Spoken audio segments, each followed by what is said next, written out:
Hello, good morning everyone. So this is the sixth and last part of my video of chapter environmental issues. Okay, and today we'll take the next one. Earlier we have discussed about solid waste हम पढ़ चुके बच्चा, water हम पढ़ चुके हैं, water pollution, and we have talked about soil pollution, air pollution. So all four pollution and waste we have already done, and today we'll take the next one, radioactive waste. छोटी सी ही है आपका radioactive waste में आपका बात बचा. So the waste which release radio activity, और we can say radio activity is what, it is emission of alpha particle. So the waste which release alpha particles, beta particles, gamma particles from nuclides of their element. अपने element के nuclide से अगर आपके जो element है वो आपका beta, gamma, alpha particles release कर रहे हैं, then that is called radio active waste. And these radio active waste like the sources are, कि हम बात करें कि आप ये रेडियो एक्टिव एलिमेंट्स यूज कहाँ कहाँ करते हैं. So like radon gas is use in your indoors, like bulb जो होते हैं उनमें आप यूज करते हैं, लाइटनिंग में. ओर्स जब आप माइनिंग वगैरह करते हैं उस टाइम पर भी आपका रेडियो एक्टिव वेस्ट जो है वो रिलीज होता है. लाइकवाइज टोबैको या chewing is also carry a radioactive element that is polonium. So these are the sources कि जहां पर आपके रेडियो एक्टिव एलिमेंट्स जो हैं आप यूज करते हैं. अब अच्छा, यहाँ पर आपका इंसिडेंट या केस स्टडी की हम बात करें तो रेडियो एक्टिव में हिस्ट्री में आपने पढ़ा होगा एक पहला केस स्टडी कि 1945 के आसपास, आपका 1945 में अराउंड 6-7 अगस्त को, तो यहाँ पर आपका जापान पर अमेरिका ने आपका क्या किया था, बॉम्ब्स गिराए थे. एंड वहां पर आपका न्यूक्लियर बॉम्ब उन पर गिराए गए थे. वहां पर भी रेडियो एक्टिव वेस्ट जो है जनरेट हुआ था. एंड दैट आर कहाँ पर, जापान की आपका सिटीज थी नागासाकी एंड हिरोशिमा. एंड बच्चे यहाँ पर जो न्यूक्लियर बॉम्ब्स आपके यहाँ पर एक्सप्लोड किए गए, उसकी वजह से यहाँ पर हिरोशिमा में around 1.5 lakh persons and Nagasaki में भी अराउंड आपका 80,000-90,000 पर्सन्स की आपकी क्या हुई थी, डेथ हो गई थी. जो यहाँ पर आपके न्यूक्लियर बॉम्ब यूज किए गए थे, एक्सप्लोजन जो किया गया था, उन बॉम्ब्स का नाम यहाँ पर little boy and fat boy था. सो पहले हिरोशिमा में आपका एक्सप्लोजन किया गया एंड उसके 2 डेज बाद आपका नागासाकी में किया गया.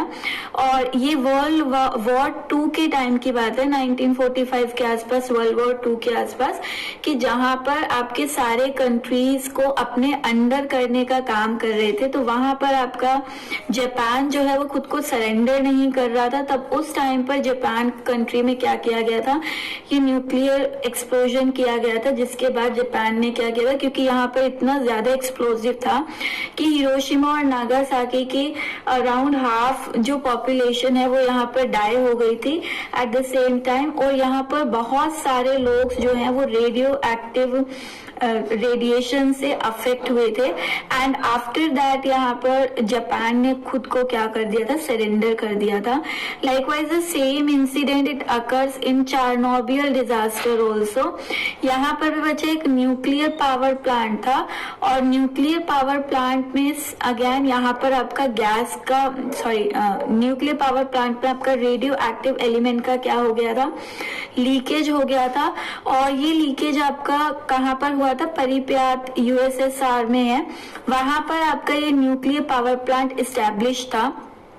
एंड यहाँ पर आपका इतना ज्यादा ये स्प्रेड हुआ एयर में रेडियो एक्टिव एलिमेंट कि आसपास की बहुत सारी कंट्रीज में एयर के थ्रू रेडियो एक्टिव जो एलिमेंट थे वो स्प्रेड हुए, like Belarus, Russia, France, Italy.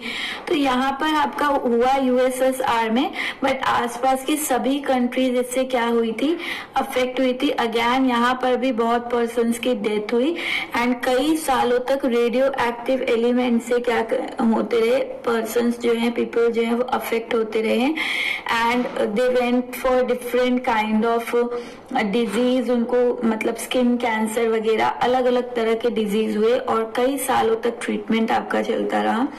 सो यहाँ पर ये आपके इंसिडेंट थे कि रेडियो एक्टिव वेस्ट का case study if will talk about कि कब ऐसा देखा गया। So these are the case study of radio active waste. And यहाँ पर बच्चा आपका अगर हम बात करें इसका डिस्पोजल या मैनेजमेंट की हम बात करें, सो डिस्पोजल में अलग अलग आपकी बुक्स में मेंशन है। जैसे यहाँ पर एज्यूम कर सकते हैं कि हम रेडियो एक्टिव वेस्ट का disposal is kind of burdensome, बहुत हार्ड है। तो कई बार ये सोचा गया कि क्योंकि रेडिएशन से इसे आप रोक नहीं सकते, कांटेक्ट में आ जाएगी।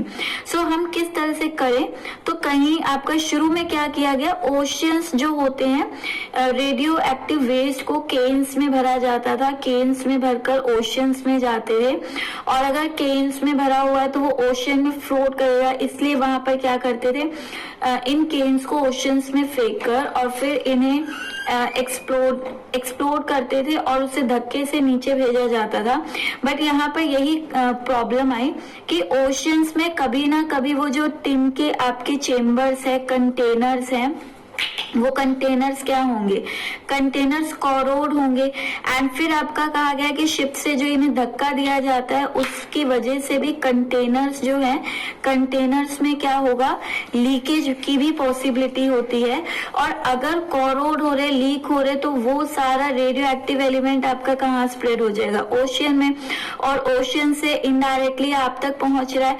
ओशियंस की सारी बायोडाइवर्सिटी जो ऑर्गेनिजम्स है वो सर्वाइव नहीं कर पाएंगे और इनडायरेक्टली फिर कहीं ना कहीं फूड चेन के थ्रू आप तक भी आएगा। तो ये मेथड फिर आपका हो गया मना कि इस तरह से हम इसे जो है डिस्पोज नहीं कर सकते। देन आपका यहाँ पर बात किया गया कि क्यों ना इसे स्पेस में डिस्पोज किया जाए। यहाँ पर क्या प्रॉब्लम थी बच्चा, स्पेस में डिस्पोज करने के लिए अगेन रेडियो एक्टिव वेस्ट को कंटेनर्स में फिल कर आपको रॉकेट्स के थ्रू क्या करना पड़ेगा, इसे स्पेस में ले जाना पड़ेगा। So that is kind of so expensive also, और स्पेस में आपका चीजें फ्लोट करती है। एज्यूम करो कि दो कंटेनर फ्लोट करते करते एक दूसरे से स्ट्राइक कर गए और स्ट्राइक करने से वो क्या हो गए, एक्सप्लोड हो गए एंड वहां पर आपका पूरा स्पेस में क्या हो जाएगा, रेडियो एक्टिव वेस्ट स्प्रेड हो जाएगा और हो सकता है कंटेनर आपके प्लैनेट से टकरा जाए और प्लैनेट से टकराकर वो क्या आ जाए, पूरे प्लैनेट में आ जाए। सो यहाँ पर फिर आपका इस वजह से स्पेस में एक तो ये एक्सपेंसिव पड़ता कि रॉकेट में एक्सपेंसिव एंड अगेन कम्बरसम हम बोल सकते, डिफिकल्ट भी है। आप कितना वेस्ट जो है आप स्पेस में लेकर जा सकते हो, कितनी बार आपको यहाँ पर जाना पड़ेगा। तो कम्बरसम था, एक्सपेंसिव था एंड यहाँ पर अगेन लीकेज की पॉसिबिलिटी थी कि आपका लीकेज की यहाँ पर भी पॉसिबिलिटी है। क्यों कि आपका भाई स्ट्राइक कर सकते हैं प्लैनेट में, एक दूसरे से स्पेस में स्ट्राइक कर सकते हैं और कभी भी एक्सप्लोर हो सकते हैं। तो यहाँ पर आपका बेटर इसे यहाँ पर डिस्पोज करने का जो तरीका अपनाया गया वो क्या अपनाया गया बच्चा, कि अर्थ क्रस्ट में 500 मीटर पर ही आपको इन कंटेनर्स को क्या करना है, डिस्पोज करना है। So here the containers are disposed in earth crust around 5 metre below आपको यहाँ पर करना है। अब 5 मीटर आपका जो है वो ज्यादा डीप नहीं है बच्चा। अब हम ये भी कर सकते हैं कि हम सॉइल में बहुत डीप जाके कंटेनर को क्या कर सकते थे, डिस्पोज कर सकते थे। बट यहाँ पर प्रॉब्लम वही थी कि अगर आप बहुत ज्यादा डीप जाओगे तो डीप में भी आपका क्या है, आपका ग्राउंड वाटर प्रेजेंट है एंड अगर वहां पर कंटेनर विद टाइम यहाँ पर कोरोड होकर लीक हो गया तो सारा रेडियो एक्टिव एलिमेंट कहाँ आ जाएगा, आपके आपके ग्राउंड वाटर में आ जाएगा, and from ground water it enters into the food chain. So यहाँ पर आपका इसीलिए रेडियो एक्टिव वेस्ट को सबसे बेस्ट डिस्पोज करने का तरीका जो माना जाता है that is the below earth crust around in 500 metre आपका बिलो अर्थ क्रस्ट, इसको बेटर माना जाता है। Okay, so this is all about radio active waste. ज्यादा इसके बारे में भी है नहीं, सिंपल सा है क्योंकि रिलीज और कहीं से हो नहीं रहा है, तो आपका सिंपल जो आपके न्यूक्लियर पावर प्लांट्स होते हैं वहां से आपका रिलीज होता है, and few of the content it which contains radioactive waste that we have already talked here. Okay, so let me come to the next pollution, that is noise pollution. Noise pollution if I'll talk about, तो यहाँ पर human hearing range हम मानते हैं 50 hertz to 15,000 hertz आपके यहाँ पर क्या होती है, हेयरिंग रेंज होती है। ये आपका ऑडिबल साउंड होता है। बिलो 50 हर्ट्ज आपका इंफ्रासोनिक माना जाता है, and more than this, more 15,000 hertz ये क्या माना जाता है, अल्ट्रासोनिक माना जाता है। Few organisms are there which use ultrasonic wave to communicate with each other and to trap और कैप्चर देयर प्रे। सो यहाँ पर आपके कुछ एनिमल्स है जो आपका अल्ट्रासोनिक वेव्स को जो है यूज करते हैं, like your bats are there. In similar way आपके कुछ एनिमल्स है जिनको इंफ्रासोनिक भी क्या होती है, ऑडिबल होती है, like dogs are there. But if we talk about human के केस में मोस्ट ऑडिबल रेंज जो है that is 50 to 15,000 hertz. Okay, now यहाँ पर हम नॉइज कब कहते हैं बच्चा, कोई भी unwanted sound which is causing uncomfortness and generally it is more than 80 decibel.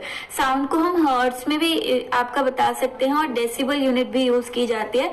Decibel में सिंबल याद रखना क्योंकि डेसिबल और डॉप्सन आपका एक टर्म आएगा, दोनों में सिंबल आपका ऑलमोस्ट सेम होता है। तो यहाँ पर decibel, bel is the name of scientist, और साइंटिस्ट का नेम है इसलिए बी जो होता है यहाँ पर कैपिटल होता है जिनने ये साउंड नॉइज को स्टडी किया।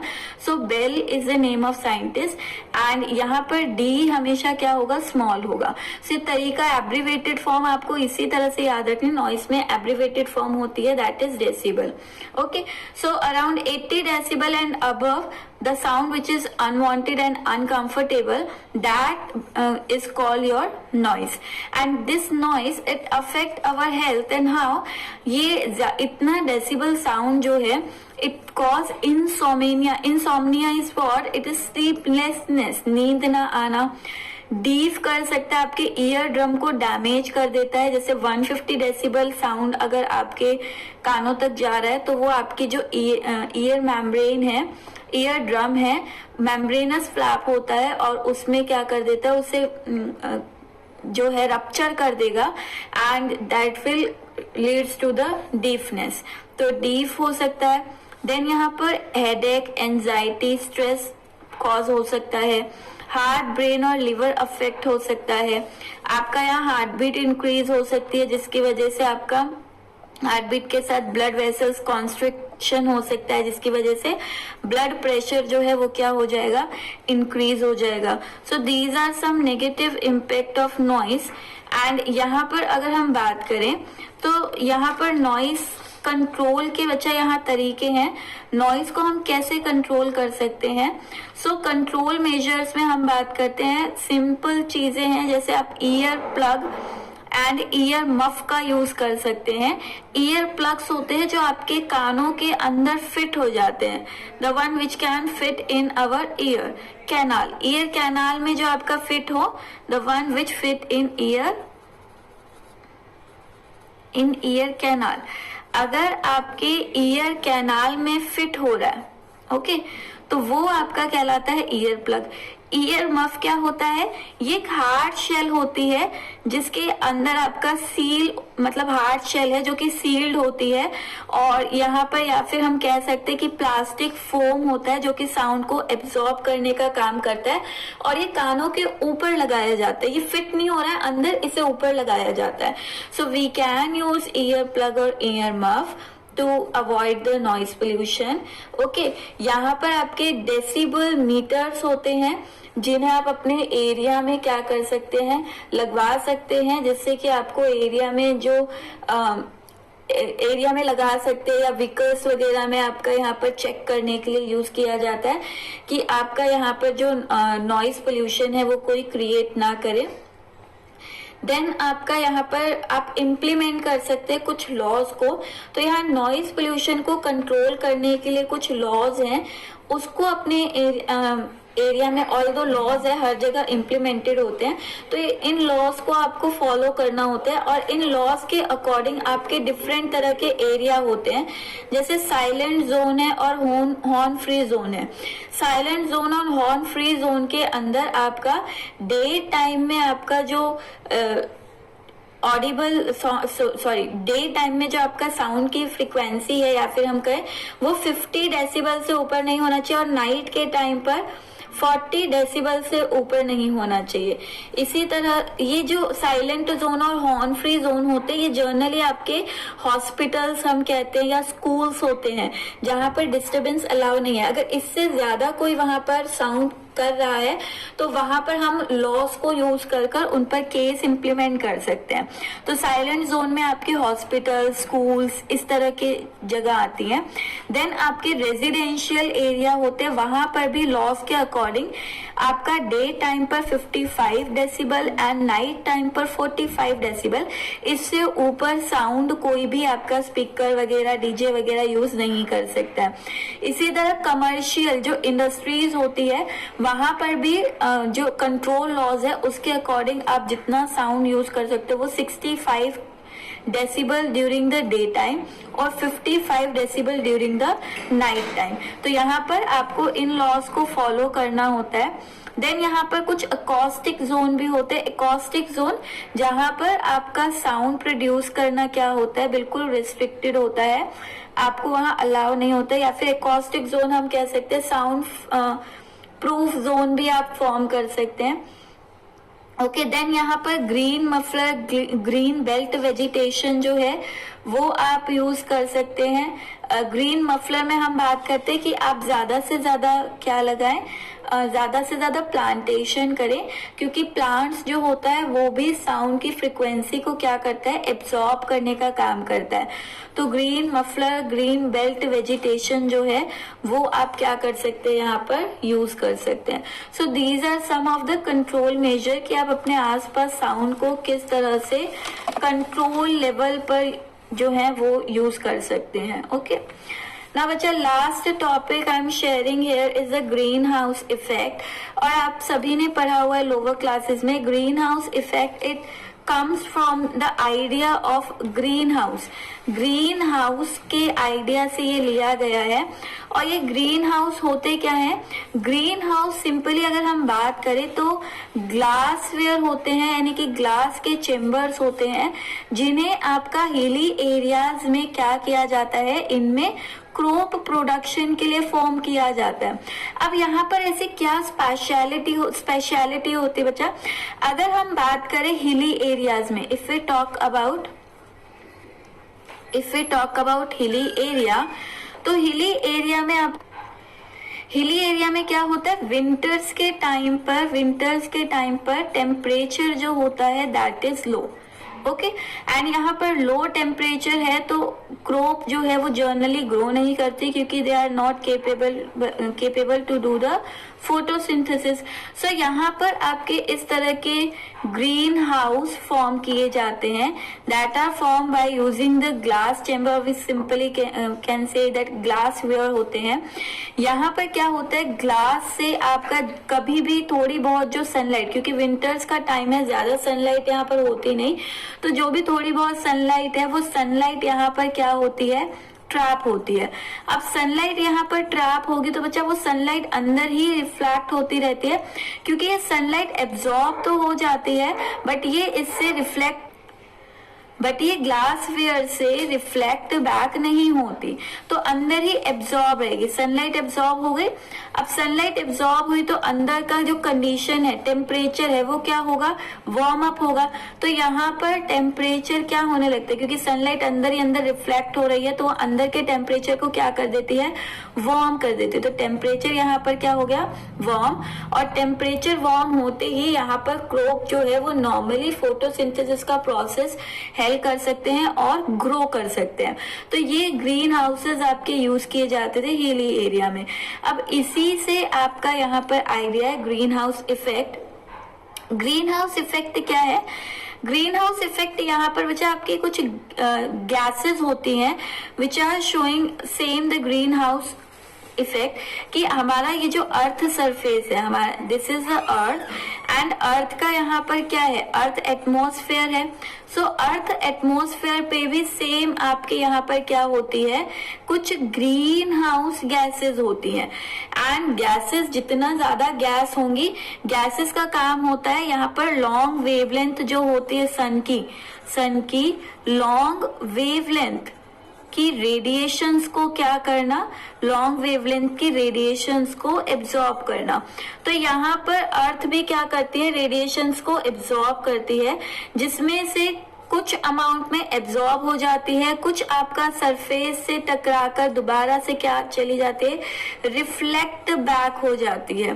सो यहाँ पर आपका जो एब्जॉर्ब हुई, क्योंकि जितनी ज्यादा गैस थी उन गैसेस ने क्या किया, लॉन्ग वेवलेंथ को एब्जॉर्ब किया। अब एब्जॉर्ब किया तो यहाँ पर भी सेम कंडीशन होगी, जब गैसेस लाइट को एब्जॉर्ब करते तो लाइट की वजह से यहाँ पर क्या है, सनलाइट की वजह से टेम्परेचर क्या होगा, टेम्परेचर इंक्रीज करेगा। अब ये टेम्परेचर या इन ग्रीन हाउसेस का होना हमारे लिए है असेंशियल, ये असेंशियल है। वाई बच्चा, अगर ये ग्रीन हाउस ना होती तो हमारी अर्थ का टेम्परेचर जो होता वो नॉर्मल कंडीशंस में किस में होता, नेगेटिव होता, -15 के आसपास। तो यहाँ पर उस टेम्परेचर पर जो सर्वाइवल है वो सर्वाइवल पॉसिबल नहीं होता। तो यहाँ जरूरी है कि अर्थ का टेम्परेचर मेंटेन किया जाए अराउंड 18 डिग्री, ताकि जो ऑर्गेनिजम्स है वो टेम्परेचर वार्म अप होने की वजह से ही बॉडी में रिएक्शंस हो और वो सरवाइव कर पाए। तो ये ग्रीन हाउस गैसेस जो है they are good for the earth. But अब यहाँ पर ये नॉर्मल कंडीशन है, कि यहाँ नॉर्मल कंडीशन पे ये होता था कि एब्जॉर्ब होती थी, टेम्परेचर बढ़ता था, और टेम्परेचर बढ़ने की वजह से आपका सर्वाइवल क्या है, वो प्रमोट हो रहा है। ठीक है, अदरवाइज अगर ये ना होती, अगर ये ग्रीन हाउसेस ना होती तो अर्थ का टेम्परेचर नेगेटिव होता, और टेम्परेचर नेगेटिव होता तो सर्वाइवल भी नहीं होता। अब यहाँ दिक्कत क्या है, दिक्कत आई कि जैसे जैसे आपका यहाँ अर्बनाइजेशन हुआ, इंडस्ट्रियलाइजेशन हुआ, इन ग्रीन हाउस गैसेस का कंसंट्रेशन हो गया क्या, एक्सेस में, जरूरत से ज्यादा, लिमिट से ज्यादा। अब ये एक्सेस में हुआ तो यहाँ पर आपका जो लाइट का एब्जॉर्प्शन है, लॉन्ग वेवलेंथ लाइट का एब्जॉर्प्शन है, एब्जॉर्प्शन ऑन अर्थ सरफेस, अर्थ के सरफेस पर वो भी क्या हुआ, इंक्रीज हुआ, जरूरत से ज्यादा। ठीक है, अब जरूरत से ज्यादा लाइट अगर बढ़ रही है तो ये इसी की वजह से आपका क्या होगा, बिकॉज ऑफ दिस यहाँ पर टेम्परेचर क्या होगा, राइज होगा।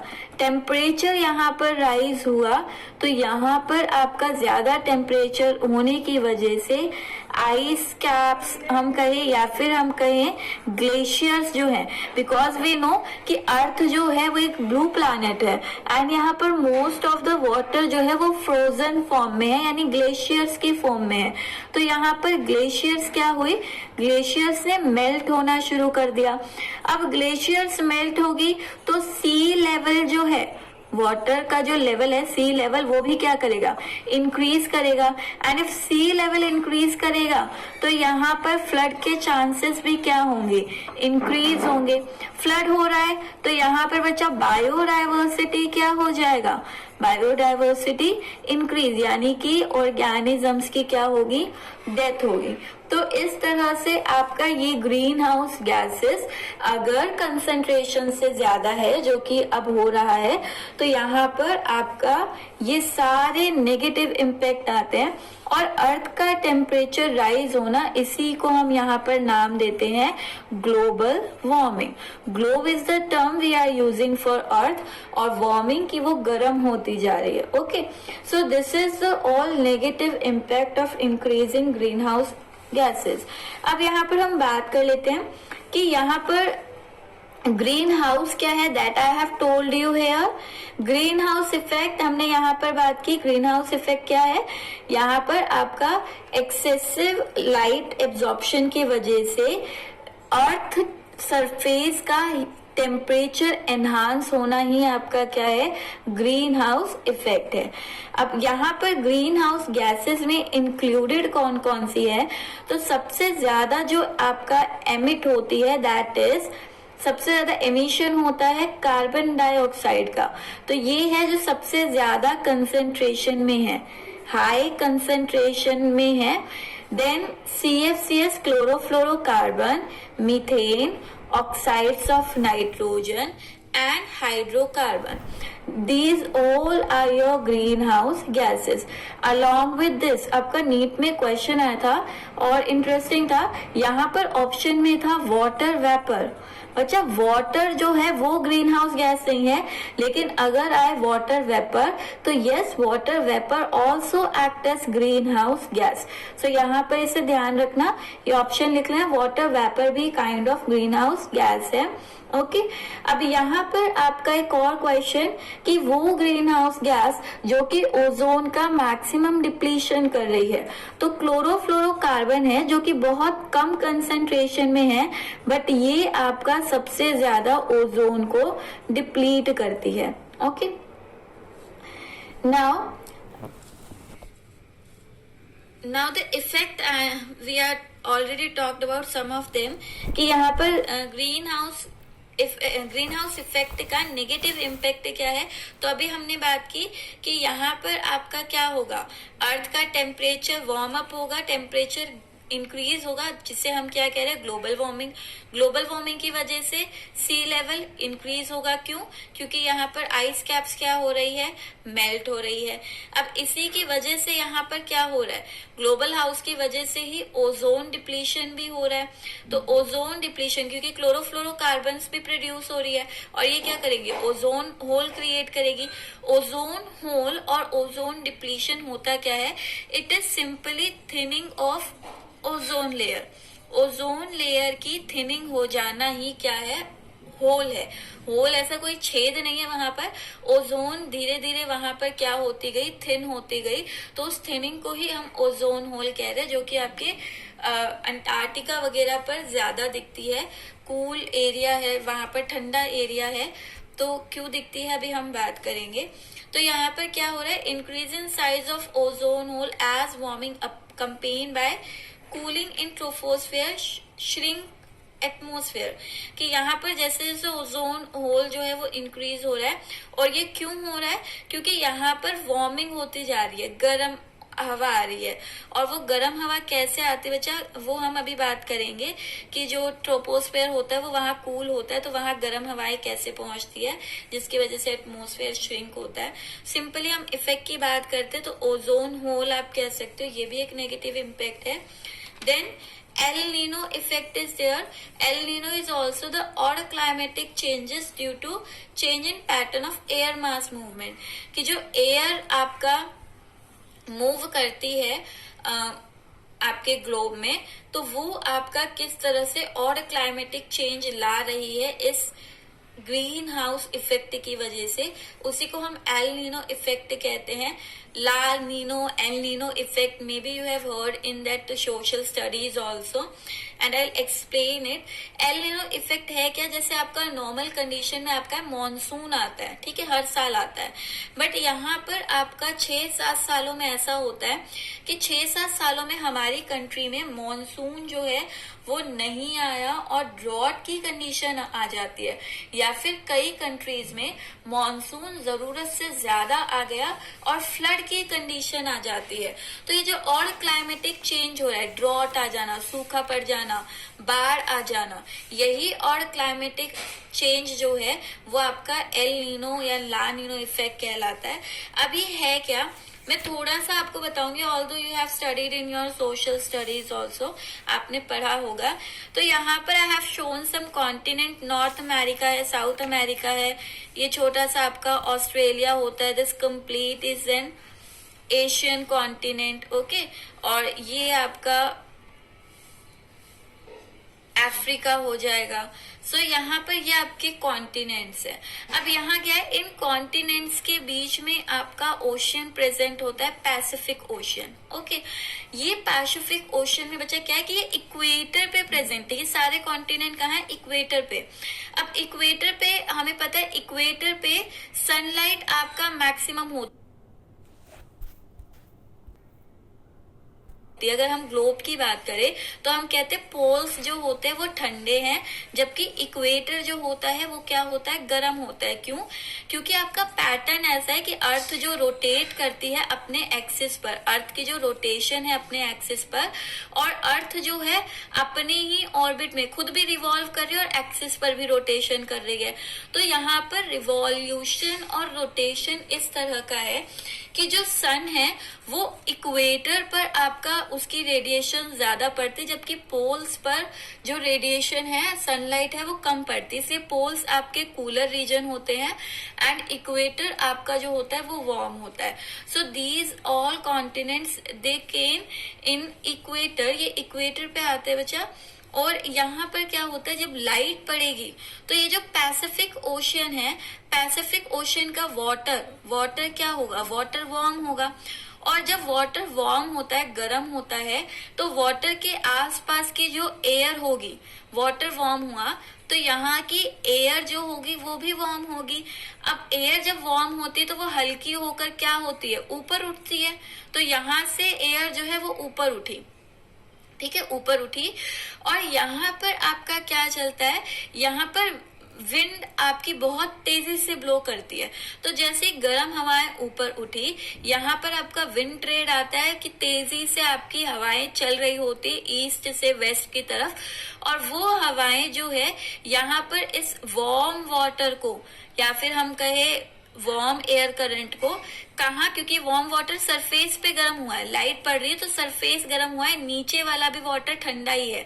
और जब तेज हवा आती है तो इस सरफेस का जो गर्म वाटर है और उसके आसपास की गर्म हवाएं हैं, वो इस सबको कहाँ लेकर जाती है, इस वेस्टर्न साइड पर लेकर आती है, ओके। और यहाँ पर ये हमने बनाया हमारा प्यारा भारत, ठीक है। तो यहाँ पर आपका ये वार्म वाटर आ गया। अब वार्म वाटर है, उसके साथ क्या आया, एयर करंट भी आया, एयर भी बहकर आई, गर्म हवाएं आई। अब यहाँ पर क्या होता है, इंडिया में राजस्थान में अगर हम देखें, यहाँ पर भी क्या है, थार रीजन है।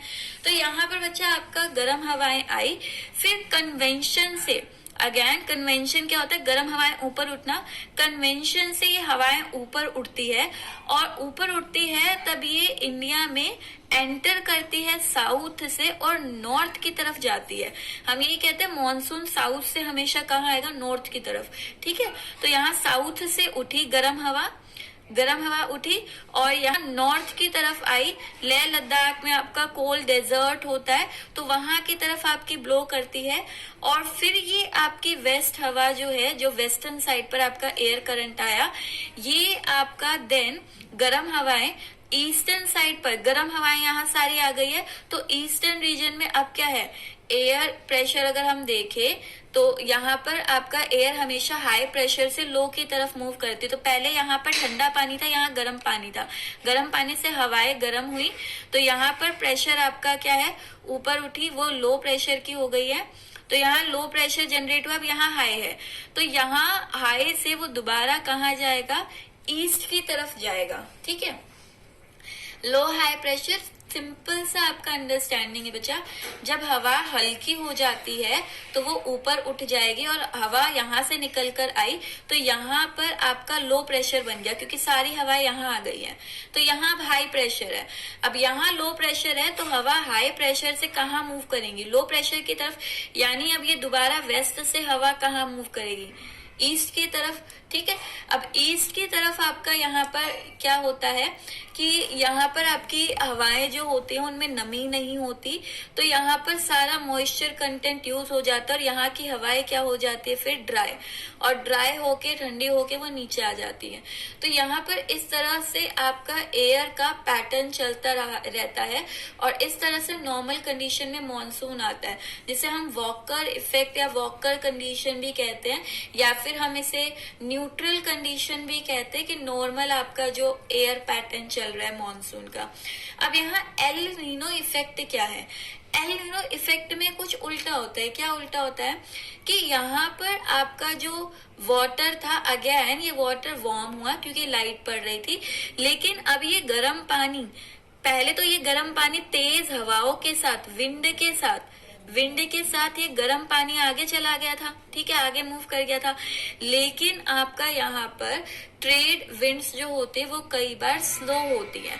तो यहाँ पर अगर ये ट्रेड विंड स्लो हो जाए, तेज ना हो, तो वो गर्म पानी आपका आगे मूव नहीं कर पाता, बल्कि वो आपका यहीं पर क्या करता है, नीचे की तरफ मूव हो जाता है। तो यहाँ पर ठंडा पानी तो है, वो तो और डीप चले जाएगा और यहाँ उसकी जगह ये पूरा वार्म वाटर ने ले लिया, और ये वार्म वाटर आपका यहीं पर आपका ऑस्ट्रेलिया के आसपास और इसी रीजन में आपका नीचे की तरफ आ जाता है। तो जब नीचे की तरफ आया तो यहाँ पर ये सारी प्रोसेस चलेगी, यानी कि अब वार्म वाटर यहीं है तो यहीं पर हवा आपकी ऊपर उठी और इसी रीजन में वो आपकी हवाएं जो है वो रोटेट करती रही कि यहाँ पर आपका ठंडा पानी ऊपर आया, उससे हवा जो है गर्म पानी से यहाँ ऊपर की तरफ उठी, कन्वेंशन हुआ और यहीं पर हैवी बारिश होती रहेगी। तो यहाँ पर आपका हैवी बारिश होती रही और यहाँ पर जब विंड नहीं पहुंची तो यहाँ कन्वेक्शन नहीं हुआ। कन्वेक्शन यानी हवा ऊपर उठकर रेन फॉर्म करती है, वही आपका क्या कहलाता है, कन्वेक्शन। हवा ऊपर उठी और क्लाउड बनाएगी, क्लाउड बना के रेन कॉज करेगी। अब जब यहाँ पर वाटर वार्म होकर आया ही नहीं, एयर यहाँ पर वार्म अप हुई नहीं, तो कन्वेक्शन भी नहीं होगा, कन्वेक्शन नहीं हुआ तो क्लाउड नहीं बने, क्लाउड नहीं बने तो रेन नहीं हुई। तो एशियन रीजन में तो कैसी कंडीशन आ गई, ड्रॉट की कंडीशन। और यहाँ पर आपकी कैसी कंडीशन आ गई, नॉर्मल यहाँ पर आपका मॉनसून चल रहा था, बट यहीं पर अब लगातार आपकी बारिश होती रहेगी क्योंकि गर्म हवाएं और ठंडी हवाएं यहीं मूव करती रही। तो यहाँ पर आपकी कंडीशन आ गई फ्लड की। ओके, एंड यहाँ पर आपका इस कंडीशन को हमने क्या कहा, एल नीनो, कि नॉर्मल मॉनसून नहीं आया, यहाँ पर क्या आ गया, ड्रॉट की कंडीशन आ गई है। तो सब डिपेंड करता है इस विंड के मूवमेंट पर। जो ट्रेड विंड्स होती हैं वो कब तेज होंगी और कब धीमी होंगी, वही आपका एयर करंट को या वार्म वाटर को एक जगह से दूसरी जगह लेकर जाने का काम करती है।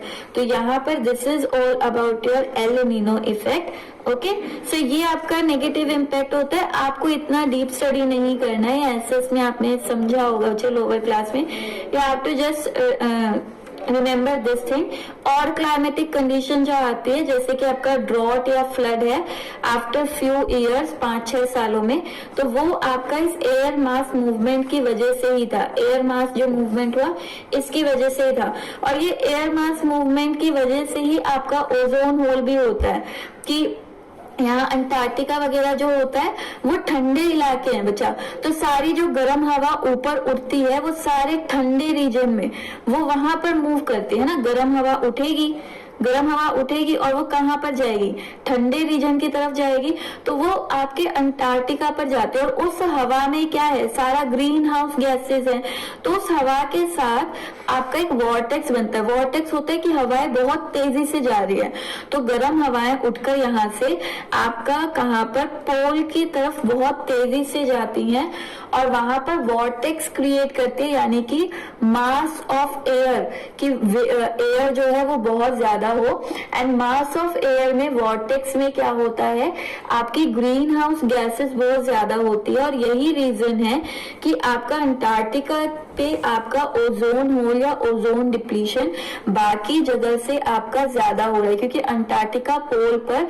ठंडा रीजन है और सारी वार्म एयर कलेक्ट होकर वॉर्टेक्स की फॉर्म में यानी मास की फॉर्म में ग्रीन हाउस गैसेस के साथ आपके पोल्स की तरफ मूव करती है, जब ये आपका नॉर्मल विंड या ट्रेड विंड का आपका मूवमेंट होता है, तो उस कंडीशन में आपका यहाँ पर ओजोन होल क्रिएट होगा अंटार्कटिका में। Now coming to the next, यहाँ पर बच्चा आपका कुछ टर्म्स है, जैसे कि ओजोन की थिकनेस जो है वो डॉप्सन यूनिट के अंदर आपका मेजर की जाती है।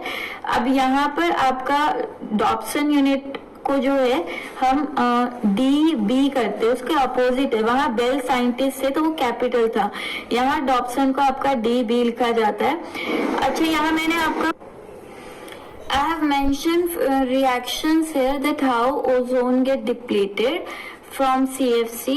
तो यहाँ पर बच्चा आपका रिएक्शन में है कि ओजोन जो होती है उस पर यूवी रेडिएशन का एक्सपोजर होता है and it's convert into oxygen molecule and free oxygen. See आपकी बुक्स में ये दिया होता है, बट 10th बोर्ड में अभी एक क्वेश्चन आया था कि यूवी रेडिएशन जो है वो डिप्लीट करती है ओजोन को, ये स्टेटमेंट सही है या नहीं, और ये स्टेटमेंट गलत थी। तो बुक्स में आपको मेंशन क्या होता है, then I have search out in a research paper, और वहां पर था ये यूवी रेडिएशन एक्चुअली ओजोन पर नहीं, ये ऑक्सीजन मॉलिक्यूल पर एक्ट करती है, और ऑक्सीजन मॉलिक्यूल पर एक्ट करके ये फ्री ऑक्सीजन रेडिकल फॉर्म करती है, and these oxygen radical are responsible for depleting the ozone. Okay बच्चा, सो यहाँ पर आपका ओजोन की हम बात करें तो ये यूवीज पे नहीं दिखाना, ओजोन आपका फॉर्मेशन और डिप्लीशन कैसे होता है। हमें पता है एटमॉस्फेयर में ऑक्सीजन मॉलिक्यूल है, और ऑक्सीजन मॉलिक्यूल जो है फ्री ऑक्सीजन एटम के साथ कंबाइन करके O3 बनाता रहता है, और इसी तरह O3 जो है वो जब ब्रेक होती है तो वो आपका ऑक्सीजन मॉलिक्यूल और ऑक्सीजन एटम में कन्वर्ट होती है। बट यहाँ पर आपका ये रिवर्सिबल रिएक्शन है, बट अगर यहाँ पर रेट ऑफ फॉर्मेशन वो कम हो और रेट ऑफ डिप्लीशन वो ज्यादा हो, तो उस कंडीशन पे हम यहाँ पर कहते हैं ओजोन की थिनिंग हो रही है, यानी कि ओजोन डिप्लीट हो रहा है। अगर ये बराबर चलती रहे तो ओजोन की यूनिफॉर्मिटी जो है वो बनी रहेगी और उसकी थिकनेस यूनिफॉर्म रहेगी, तब कोई दिक्कत नहीं होती। तो यहाँ पर आपकी जो थिनिंग है उसका रेशो मतलब आपका डिग्रेडेशन जो है वो ज्यादा हो रहा है और उसका फॉर्मेशन कम हो रहा है। अभी डिग्रेडेशन होता कैसे है, जैसे क्लोरोफ्लोरोकार्बन आपने यूज की तो वो क्लोरोफ्लोरोकार्बन भी आपका इसी तरह से फ्री रेडिकल बनाती है क्लोरीन का, जो कि ओजोन के साथ रिएक्ट करके क्लोरो ऑक्साइड बनाते हैं, and these combine with ozone to form again to break it into oxygen molecule. ये ओजोन को तोड़ते हैं किसमें, ऑक्सीजन मॉलिक्यूल में। तो आपका यहाँ पर एक तो CFCs इस तरह से रिएक्ट करेगा, एक आपका यहाँ पर ऑक्सीजन जब यूवी रेडिएशन इस पर पड़ती है तो ये फ्री रेडिकल बनाता है, and this free radical is also responsible for break down of ozone. तो यहाँ पर इस तरह से ओजोन की डिप्लीशन का आपका रिएक्शन, ऑल्दो रिएक्शन आपका पूछेंगे नहीं, एनसीईआरटी में गिवन हो तो आपको ये रीड आउट कर लेनी है। Then again in 1 mark the question may be asked that what do you understand by the slow blindness, although I have taken it earlier also कि UVB रेडिएशन की वजह से UVB रेडिएशन जब अर्थ में enter करती, क्योंकि ओजोन अगर deplete होगी तो UV रेडिएशन 3 तरह की होती है, UVA होती है, UVB होती है और UVC होती है। उसमें सबसे ज्यादा जो हार्म करती है या एंटर करती है वो UVB है, देन A और लास्ट में C। तो अगर आपसे यहाँ पर नीट में, क्योंकि एग्जैक्ट दिया हुआ है एनसीईआरटी में, तो पूछा जा सकता है कौन सी आपका जो है कैंसर कॉज करती है out of A B C, तो 3 तरह की होते हैं अच्छा रेडिएशन, UVA, UVB, UVC, जिसमें UVB जो है वो सबसे ज्यादा पेनिट्रेट करती है अर्थ में, then A and then C, and this is the reason for different kind of problems related to ozone depletion. जैसे यही UVB रेडिएशन जब आपकी आईज पर एक्सपोज होती है तो कॉर्निया का इन्फ्लेमेशन कर देती है, और कॉर्निया का इन्फ्लेमेशन ही आपका क्या कहलाता है, स्नो ब्लाइंडनेस। तो स्नो ब्लाइंडनेस आपका किस UV रेडिएशन की वजह से हो रहा है, एग्जैक्ट याद रखना है UVB की वजह से। लाइकवाइज अगर ओजोन हो या ओजोन डिप्लीट होती है तो it will cause skin cancer also, क्योंकि आपकी स्किन पर डायरेक्ट UV रेडिएशन एक्सपोज होगी, और डायरेक्ट UV रेडिएशन अगर आपके सेल्स पर एक्सपोज होती है तो ये आपके DNA को डैमेज करती है, and because it is damaging your DNA तो ये आपका स्किन कैंसर जो है वो कॉज करती है। Okay, in plants also, plants में भी अगर ये लीव्स पर आपका पड़ती है तो अगेन यहाँ पर क्या आता है, जीन्स में चेंजेस, जीन म्यूटेशंस आते हैं, एंड इसकी वजह से आपकी जो क्रॉप की प्रोडक्टिविटी है, क्वालिटी हम कहें तो प्रोडक्टिविटी जो है वो क्या होती है, डिक्रीज होती है। So this is all simple understanding की चीजें हैं। Okay, some protocols are also there. एक प्रोटोकॉल मैंने आपका बेजल कन्वेंशन की बात की थी जो कि आपका इलेक्ट्रॉनिक वेस्ट से डील करता है। इसी तरह CFC एमिशन को रोकने के लिए आपका मॉन्ट्रियल और हेलसिंकी, ये आपके दोनों अलग प्रोटोकॉल्स है, दोनों अलग आपके प्रोग्राम्स है। तो मॉन्ट्रियल प्रोटोकॉल, ऐसे क्वेश्चन आ जाते हैं मैच करना कि मॉन्ट्रियल प्रोटोकॉल किससे रिलेटेड था।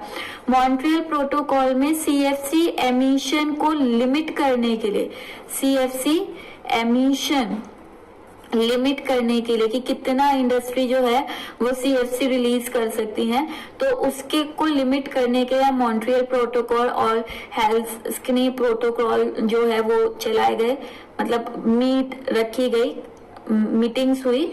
देन अर्थ समिट जो है, earth summit greenhouse gas emissions को लिमिट करने के लिए यहाँ पर जो है प्रोटोकॉल स्टार्ट किए गए। देन क्योटो समिट है, it is also for greenhouse gas. Beijing है, that is also for greenhouse gas. Beijing and जो है ये आपका बीजिंग जो है आपका चाइना की तरफ से था, चाइना में हेल्ड हुआ। देन आपका अर्थ समिट जो है रियो डी जेनेरियो पढ़ा होगा आपने, तो यहाँ पर रियो डी जेनेरियो में अर्थ समिट हुआ। Okay, so these are some of the protocols जो आप लर्न कर सकते हैं, कौन सी प्रोटोकॉल किसके लिए रन की गई है। From my side the chapter is done. One topic is there of deforestation and that is so basic, you have learned in your 10th class, so you have to read out that topic, and if you have doubt you can ask from me. It have that joint forest management है, चिपको movement है, अमृता देवी बिश्नोई ने जो run किया था, and वो सारी चीजें हैं बच्चे। जूम कल्टीवेशन है कि आपके जो ट्राइबल पीपल है वो कुछ दिन खेती करते हैं, फिर वहां पर बर्निंग कर देते हैं, जंगल वो जला देते हैं, जो खेती की है उसको जला देते हैं जमीन को, और फिर वहां से वो मूव ऑन कर जाते हैं। तो इस तरह वो जगह जगह फॉरेस्ट को काट कर खेती करते हैं, जिसे हम स्लैश एंड बर्न एग्रीकल्चर कहते हैं या जूम कल्टीवेशन कहते हैं। They are all basic point you have to read out by yourself, and in case if you are having any doubt you can personally contact me on my WhatsApp number. Okay, this is all for today. Thank you so much.